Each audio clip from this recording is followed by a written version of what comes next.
여러분 안녕하세요. 자, 이제 상반기가 마무리돼 가고 있는데요. 이제 한 3, 4일 남았죠. 어제 우리 시간으로 오늘 새벽에 미국장이 큰 폭으로 하락했어요.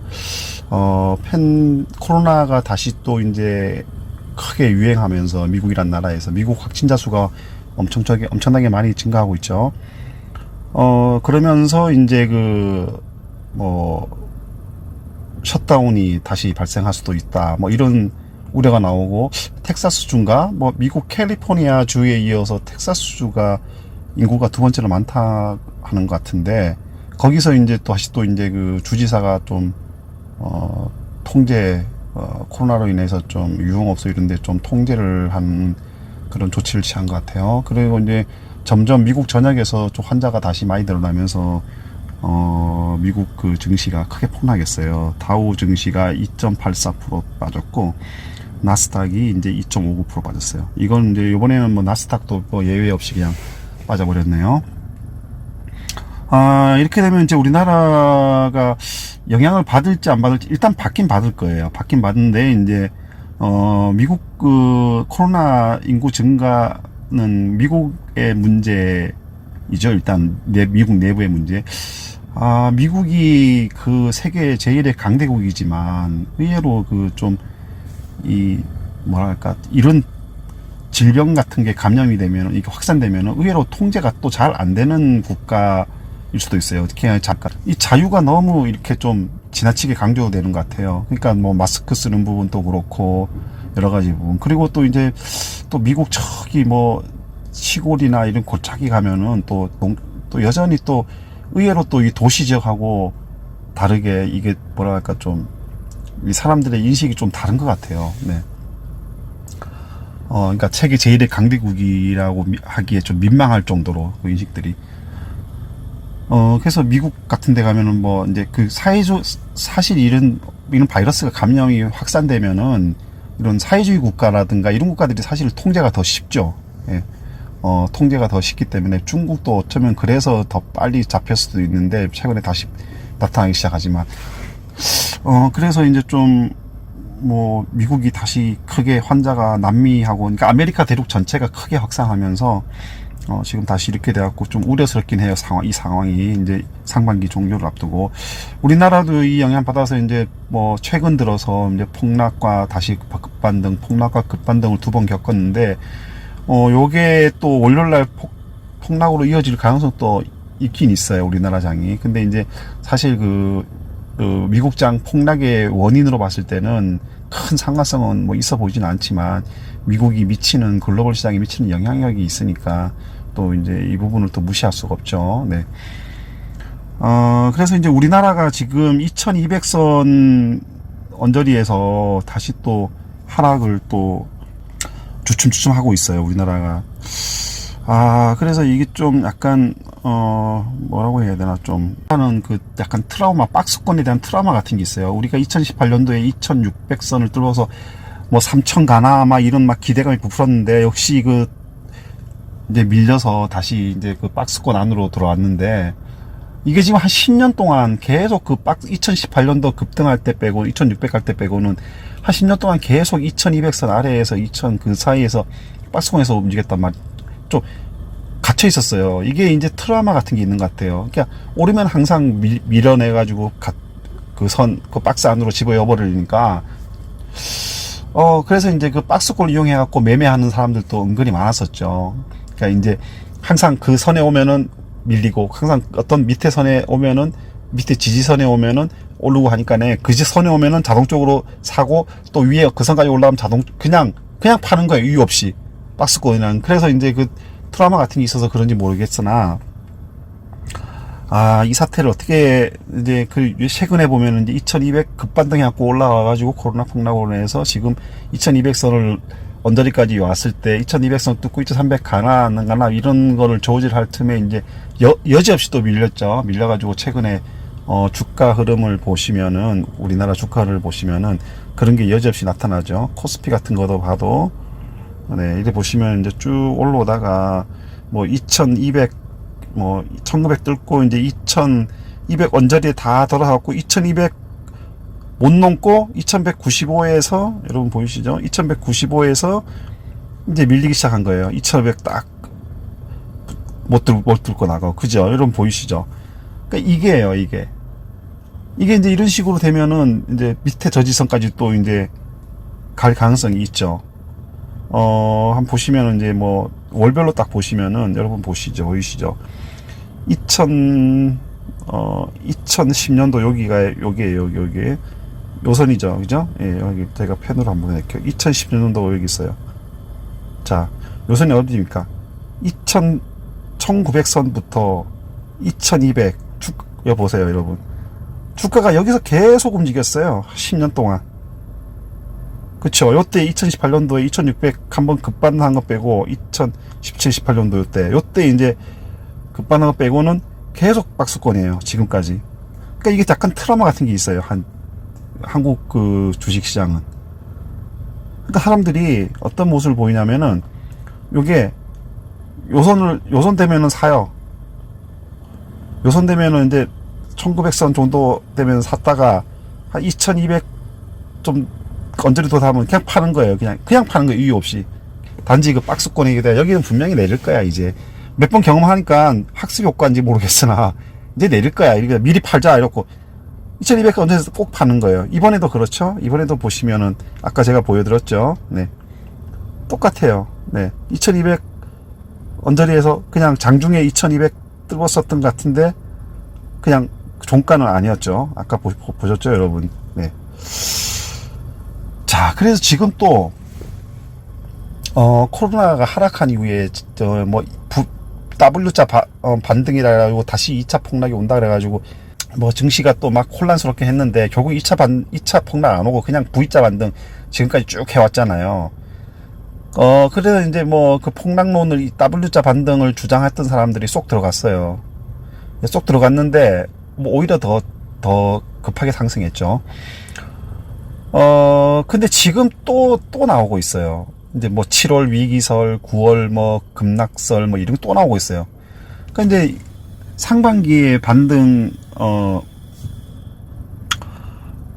그 W자 반등에 대한 그 이론은 논리적인 그 주장에 대한 이론적인 토대는 뭐냐면 예전에 이런 큰 폭락이 왔을 때 전부 W자로 반등했다 이거죠. 그러니까 저점을 2번 찍어야 정상적으로 이제 회복된다 이거죠. 그래서 그런 논리를 이제 펴왔었는데, 근데 그게 결국 이제 지금 상반기 중에는 이제 어긋났어요. 그죠? 네. 그래서 이 양반들이 주장하는 게 그거예요. 6월 달에 이제 2차 폭락이 온다 이거죠. 그러니까 6월 달 아직 3, 4일 남았는데, 뭐, 어쨌거나 지난주에 한 번 폭락이 있는데, 그 다음날 바로 다 반등했죠. 어쨌거나 그 사람들 이론은 끝났어요. 이제 상반기 중에. 그래서 이제 그게 안 나오니까 이제 또 이제 2차 폭락이 온다 막 이렇게 또 7월 위기설, 8월 뭐 9월 폭락설 이런 얘기가 또 슬슬 나오기 시작해요. 근데 이번에 논리는 뭐냐면은 코로나가 한참 유행일 때 1분기, 2분기 때 특히 1분기 때는 뭐 어차피 1월 말, 2월 초, 2월 중순 이후에 이제 글로벌 시장에 이제 그 코로나가 확산됐으니까 뭐 사실상 1분기는 넘어가고 2분기에는 글로벌 시장 전체가 이제 코로나에 감염돼 있었으니까 이제 2분기 실적이 나오는 7월, 8월 달에 이제 하락이 올 것이다. 이런 이제 논리적인 이제 그 주장에 그 근거를 들이대고 있는 거죠. 근데 굳이 그럴 필요가 있을까 싶은 생각이 들어요. 물론 그런 위험에서 이제 위험 요소를 뭐 염두에 둘 필요는 있죠. 필요가 있는데 미리 공포심에 그렇게 떨게 해가지고 할 필요가 있을까 싶어요. 예를 들어서 상반기에 W자 반등 그 얘기 한참 나올 때 정말로 그 말을 믿고 미리 3월, 4월 달에까지만 오른 거 그냥 매도해서 현금화 시킨 사람들이 결과론적으로 어때요? 그 사람들이 다시 안 샀다면은 결국은 5월, 6월 달에 상승한 분만큼 그 사람 손실을 본 거잖아요. 그죠? 그렇잖아요. 그죠? 그럼 굳이 미리 그런 폭락설 나올 때 2차 폭락 나올 때 미리 뭐 한 달 전에 미리 팔 필요가 전혀 없는 거예요. 없었던 거예요. 결과론적으로 봤을 때. 이번에도 저도 마찬가지 생각해요. 이번에도 주장하는 사람들은 아니면 말고 그거거든요. 근데 실제 투자하는 사람들은 아니면은 사실상 뭐 손해를 보게 된단 말이에요. 손해를. 그죠? 그러니까 실제로 자기가 눈으로 폭락하면 폭락한 걸 확인하고 매도를 해도 늦지 않아요. 그리고 공포심을 가질 필요가 없는 거죠. 그리고 뭐 실적이 나온 다음에 뭐 폭락 온다 이러지만 여러분 우리가 코로나로 해서 폭락했을 때 회복한 게 어떤 종목들이었어요? 코로나 때 폭락했던 종목들 위주로 상승을 이끌었나요? 아니잖아요. 코로나로 인해서 바꿔놓은 사회 변화에 따라서 언택트주, 그 다음에 코로나의 지속적인 영향이 있는 헬스케어주, 이 업종, 두 개 업종이 이 급반등을 이끌었어요. 돈이 글로 몰렸고요. 그쵸? 그렇잖아요. 그죠? 뭐, 언택트 관련 종목, 삼성전자도 사실 다 언택트 관련 종목이죠. 그죠? 반도체니까.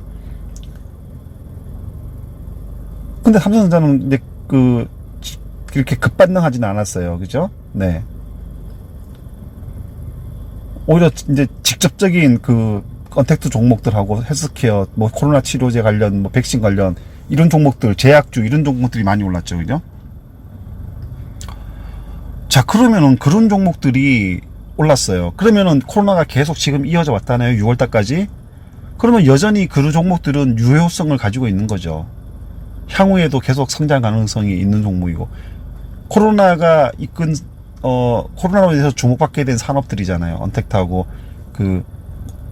헬스케어 종목이. 그러면 지금까지 코로나가 계속 오히려 더 2차 코로나가 상행돼요. 그러면 여전히 그 종목들은 여전히 성장 가능성이 있다는 얘기잖아요. 그죠? 근데 지금 뭐 2분기에 큰 실적 악화를 가져올 것이다. 그런 업종들은 대부분 보면은 실질적으로 증시에서 여전히 많이 오르지 못했어요. 그러니까 회복을 많이 못했어요. 그죠? 그런 업종들은. 그렇잖아요, 지금. 코로나로 인해서 폭락했던 업종들 중에서, 언택트나, 그다음에 IT 기술이라든가, 또 헬스케어, 이런 업종 말고는 코로나로 인해서 폭락했을 때, 물론 회복한 업종도 있지만, 대부분 회복을 못하는 걸로 제가 알고 있어요.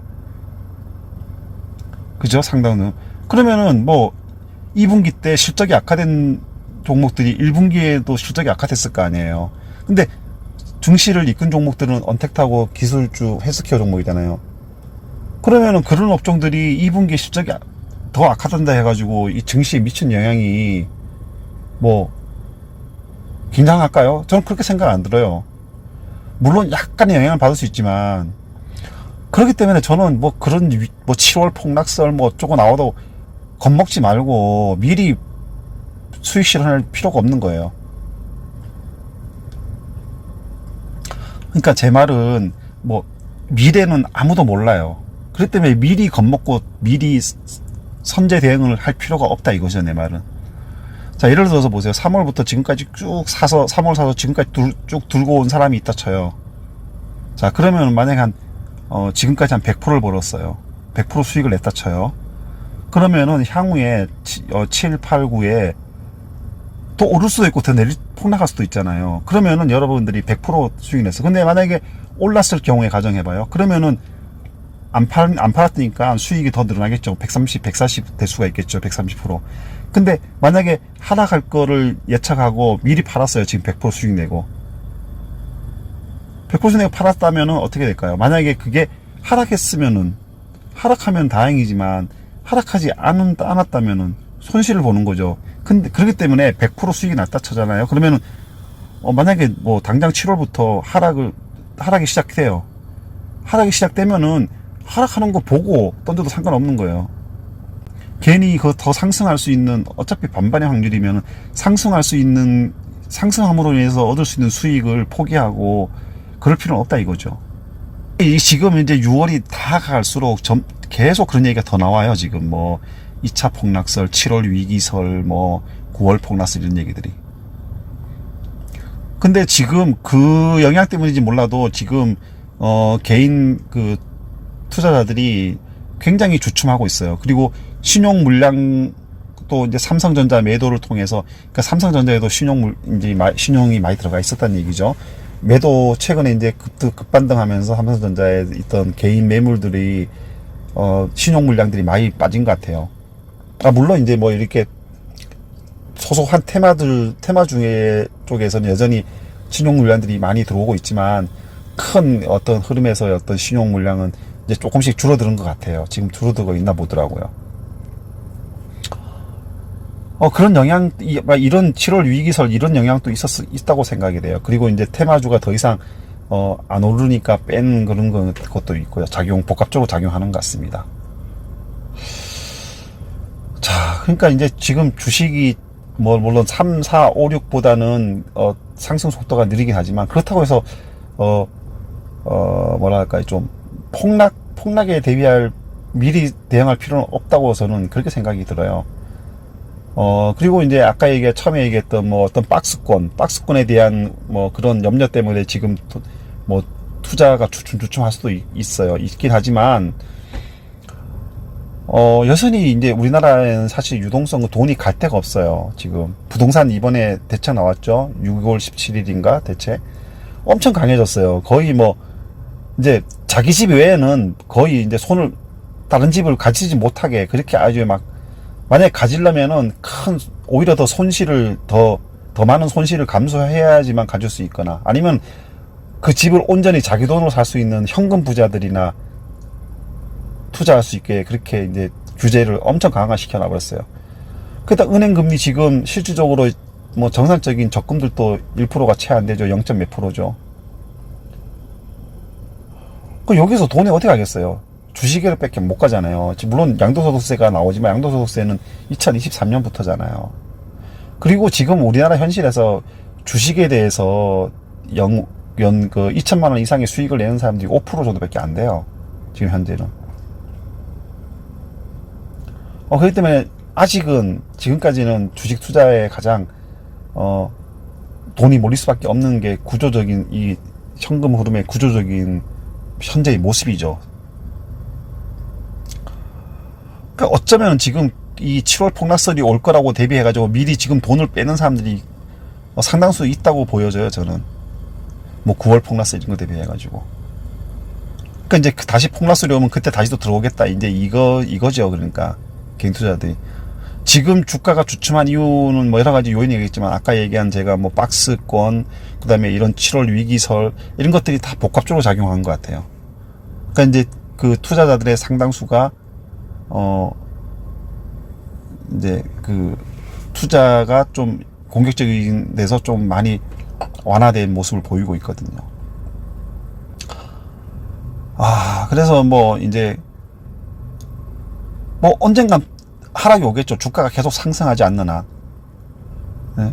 그러니까 처음에 상반기 때 2차 폭락이 오겠다는 사람들도 뭐 언제 오겠다고 얘기하는 사람은 거의 없었어요. 그냥 2차 폭락이 온다 이런 얘기만 있었지. 그러니까 확신이 없는 거죠. 그 중에 이제 그나마 뭐 소수는 뭐 6월 달에 온다 이렇게 이제 시기까지 정했는데 결국은 다 틀렸잖아요. 그럼 만약에 시기를 안 정한 사람들은 만약에 이제 하반기 때 언제 한번 폭락이 오잖아요. 그러면 또 이제 이럴 겁니다, 분명히. 봐라, 내가 2차 폭락이 온다 얘기하지 않았냐. 또 이렇게 한 거예요. 주가라는 건 항상 오르기도 하고 내리기도 하기 때문에 뭐 크게 떨어질 때도 있겠죠, 나중에. 그죠? 근데 이제 그런 거에 좀 투자를 연연할 필요가 있을까 싶은 생각이 들어요. 우리가 이제 사실 그 처음에 어떤 하락을 하면은 그게 이제 폭락인지 아닌지 잘 모르잖아요. 그게 어떤 뭐 한 2, 3일 연속으로 떨어지고 이래야지 그게 이제 이제 폭락하는구나 이렇게 이제 우리가 알 수 있는 거죠. 이제 많이 하락하려는가 보다 이렇게 짐작을 예상을 할 수가 있는 거죠. 그래서 이제 미국장이 그렇게 되기 때문에 원료를 한번 봐야 되겠지만, 여기에 어떻게 대응하냐 하는 문제는 뭐 각자 개인이 알아서 해야 될 부분이지만, 저는 이제 생각이 그렇다 이겁니다. 저는 생각이 그런 것이고, 이래 보면은 주식이 보면은 이렇게 업종별로, 종목별로 이렇게 어떤, 흐름이 있잖아요, 흐름. 그 흐름을 가지고 뭐 대응할 필요가 있고요. 뭐 예를 들어서 뭐 폭락설에 대비해갖고 뭐 다 현금화 시켜고 빼놓거나 뭐 그럴 필요까지는 없다고 생각해요. 뭐 한 지금은 폭락설이 아니더라도 지금은 이제 그 공격적인 투자가 좀 주춤해진 상태이기 때문에 뭐 한 10에서 30% 정도는 현금화 시켜놓을 필요성은 있죠. 수익. 자, 그래서 이제 상반기가 지금 끝나가는데 어쨌거나 지금 그 코로나 이전보다도 더 많이 주가가 상승한 상황이에요. 뭐 그러다 보니까 이제 코로나가 어때 요 3월 19일 이때 폭락해가지고 코스피는 지금 사실 코스피는 이제 이때 2200까지 갔었고 하던 걸 봤을 때는 코스피는 상대적으로 좀 덜 오른 거네, 그죠? 근데 만약에 코스닥 같은 경우는 어떤가 한번 볼게요. 코스닥 같은 경우에는 네, 이 코스닥 같은 경우는 코로나 이전보다 2000 폭락 전보다 훨씬 더 많이 올랐죠, 그죠? 여러분 보이시죠? 네. 그러니까 이게 뭐 다시 말하면 뭐냐면 이제 코스닥은 그 아까 얘기한 언택트, 뭐 헬스케어, 뭐 그러니까 치료제 이런 부분들이 많기 때문에 이제 IT 이런 쪽이 많기 때문에 훨씬 더 많이 올라간 거고, 그러니까 아까 얘기한 뭐 그 우리가 코로나로 인해서 이제 뭐 타격을 많이 받는 업종 그런 업종들은 대부분 아까 보시듯이 코스피에서 많이 있기 때문에 코스피가 상대적으로 뭐라고 해야지, 코스피는 상대적으로 이제 좀 이 코로나 이전보다 덜 오른 거예요. 그죠? 그러니까 회복을 다 못한 거죠, 쉽게 얘기해가지고. 자, 그러면은 만약에 2차 폭락이 오더라도 이런 예측 이론의 근거가 결국은 뭐 우리가 코로나로 인해서 이제 다시 주목받는 업종이 아니라 그 업종들은 계속 이제 실적이 좋게 나올 수밖에 없죠, 그죠?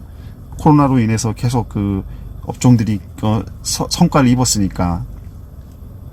근데 우려하는 뭐 여러 가지 뭐 무역 관련된 이런 업종들을 봤을 때는 뭐 아직도 코로나로 직전보다 회복을 못한 상황인데 그런 업종들은 어차피 이런 이유가 다 이제 그 코로나로 인해서 이제 실적이 많이 악화됐기 때문인데 뭐 2분기 실적이 1분기 실적보다 더 안 나왔다 해가지고 주가에 이렇게 큰 영향을 미칠까요? 저는 뭐 아니라고 생각이 듭니다.